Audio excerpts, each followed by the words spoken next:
Hey everybody, welcome to my second channel where we just yap about finance and economics in a much more casual setting. Today we're going to talk about something interesting that's happening to Tesla, primarily Tesla stock, and that is, why is the stock moving up? And it's not just moving up a little bit, it's moving up. Why is the stock moving up after a pretty disastrous Q1 earnings report? I mean, Q1 earnings just came out a few days ago and it was pretty bad. So earnings per share came in at 27 cents. This is an earnings per share miss. The consensus estimate was already revised down and that was at 39 cents per share. Revenue was also a miss. Revenue came in at a little above $19 billion when the consensus estimate from analysts was above $21.4 billion.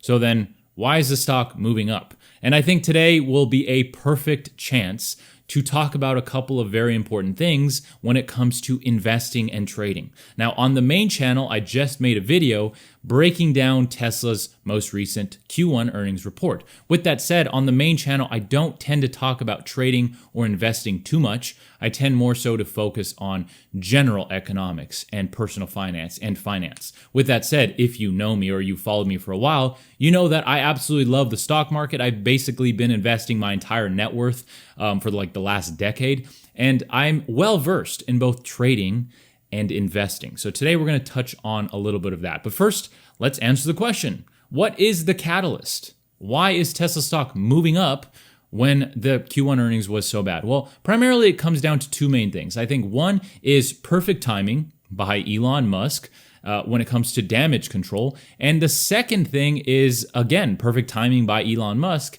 when it comes to something else. The first is Elon Musk, during this, when earnings was released, said that he would be curtailing, right, limiting his time spent at Doge. This is something that big investors, major Tesla stock holders, have been wondering and have been calling for, especially when it comes to not just the most recent Q1 earnings report, but the deliveries data.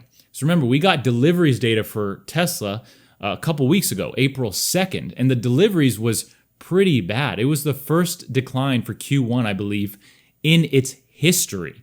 So when it comes to deliveries. So it's been, a lot of major investors have been wondering, hey, you're spending a ton of time at Doge, yet you're allowing your company, your child basically, to fall behind. So Elon Musk said that he would curtail his time, that he's going to spend much less time starting in May at Doge.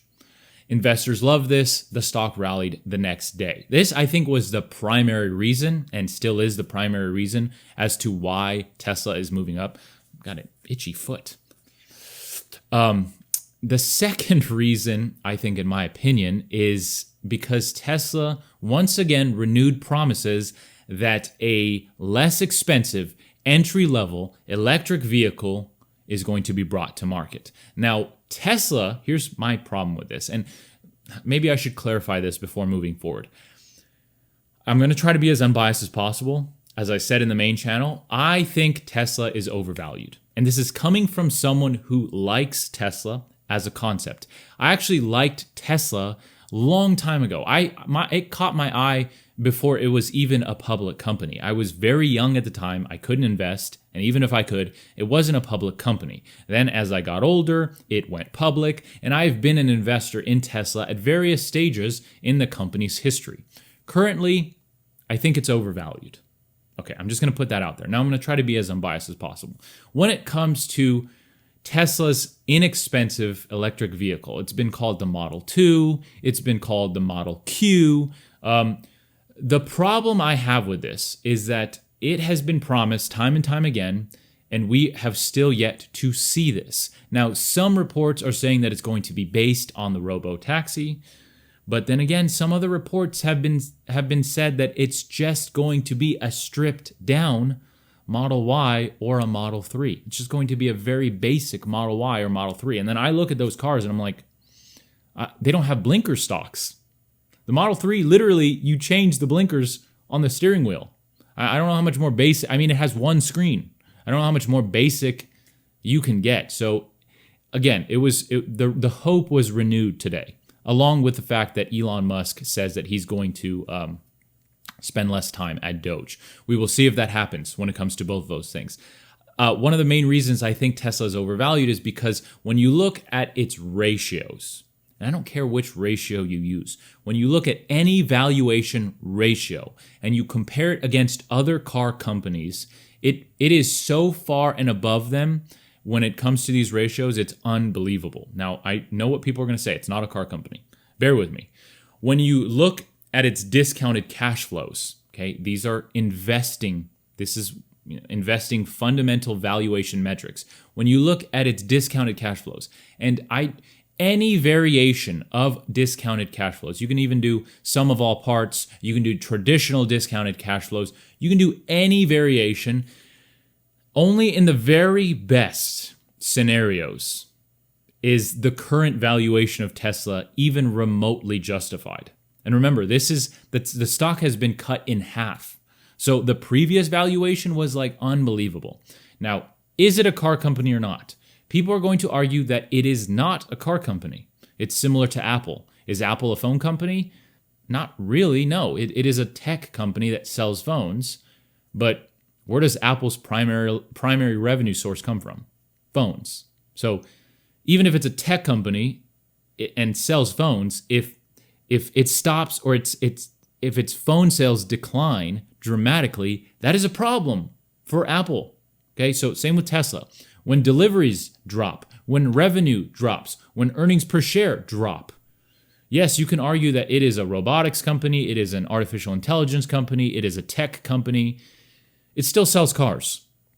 That's the primary source that it generates revenue is through selling cars. And it is diversifying. It's opening up the supercharger network, which theoretically should bring in revenue from allowing other car manufacturers to use basically the best charging network in the United States. It's still a car company. So I understand it being valued higher than most car companies, but when it is valued more than basically every legacy automaker combined, you start to wonder where the justification lies. Now, what I've seen when it comes to Tesla, and I've said this on the main page, I've said this elsewhere, that the reason, because people ask me, well, if you think Tesla's overvalued, why don't you take a short position? People asked me this before the Q1 earnings report was released, when I said that I think the Q1 earnings report is going to be bad. Because it doesn't move like a traditionally valued stock. Now, this is for a variation of reasons. The primary one is that Tesla has a so much hype and culture around the brand, and investors tend to trade it more so based on hype than actual valuations or fundamentals. Now, it can be argued that this is either not justified and that it's just a bunch of retail investors who don't know what they're doing, or it can be justified, as in these retail investors and institutional investors, because institutional investors do trade and hold Tesla, they are simply looking past 10 years forward and they're seeing all the positives that can happen when it comes to AI, robotics, the Optimus robot, robotaxi, full self-driving, etc. Fine. My problem is when you look 10 years past instead of 10 years forward, everything has been delayed. At some point, full self-driving is delayed and delayed and delayed. The Cybertruck was delayed and delayed and delayed. Not only that, but the starting price was almost double what it said it was going to be when it was first announced. So when we look at things like full self-driving, which a lot of Tesla's valuation rides on that, you have other competitors that are already doing full self-driving, Waymo being one of them. They've been doing it for years. Tesla says that it's going to have a beta program or a tester program for its robotaxi middle of the year in Austin, Texas. We'll see if that happens, or is that going to be delayed? When it comes to the Model 2 or the Model Q or the cheaper Tesla, Elon Musk has gone on record saying that it should be around $25,000, and then that goalpost was moved. What is it actually going to be? Is it going to be $30,000? Is it going to be $35,000? Is it actually going to be $25,000? Is it even going to come out? Is it going to be a new model, or is it going to be just a stripped down, which I don't know how you do that, Tesla Model 3? So yes, you can look forward and you can say 10 years in the future, Tesla might be huge on robotics, Optimus robot, robotaxi, etc. Or you can look 10 years into the past and say everything has been delayed and has not come to fruition as much as maybe Elon has hyped it to be. So robotaxi we have in the future. Similar to this would be the Tesla Roadster, a new vehicle that was announced years ago. People literally put reservations, and it has not come to fruition. Okay, the Cybertruck. Yes, it finally came out, but it was delayed many, many times over. So again, I'm not. This is not meant to be a bash video for Tesla. This is just meant to bring awareness to the fact that you can see things from both sides of the coin. Now, when it comes to how it's trading, it is trading primarily because of this hype. Elon Musk is great at damage control. And I've made the comparison, and people have chewed me out for making this comparison between Elon Musk and Steve Jobs, because people have said that is an insult to Steve Jobs. What I mean when I say that is they're both very good hype men for their companies, okay? The difference, and I've made this clear, is Steve Jobs almost always actually made good on his promises, right? When a product was announced, it came out. Now, of course, there were delays and there were cancellations. Everybody remember, this was after Steve Jobs, but everybody remember the wireless pad that was supposed to charge your phone and your watch and I think your AirPods at the same time? That never came out. So there have been minor cancellations when it comes to Apple. But the people, Elon Musk and Steve Jobs, have both been good at hyping up the company. The difference is that Elon Musk has canceled things in the past and has delayed things indefinitely in the past. So when you see this price action from Tesla, it is difficult for me, who has been investing for 10 plus years. I actively trade. I swing trade. I don't really day trade. I think it's very difficult to compete with computers nowadays, but I swing trade. I have a degree in finance. I love this stuff. I've dedicated basically my entire life to finance, economics, and trying to understand money. It's difficult for me to justify Tesla at the current valuation. It really is. And I think the reason why it's moving the way it moves, and when you look at previous earnings reports, that's why strategies like options, straddles, and strangles don't tend to work out, because yes, the stock moves, but the volatility is implied in those more advanced options, not really that advanced, but more advanced option strategies where it's difficult to make money.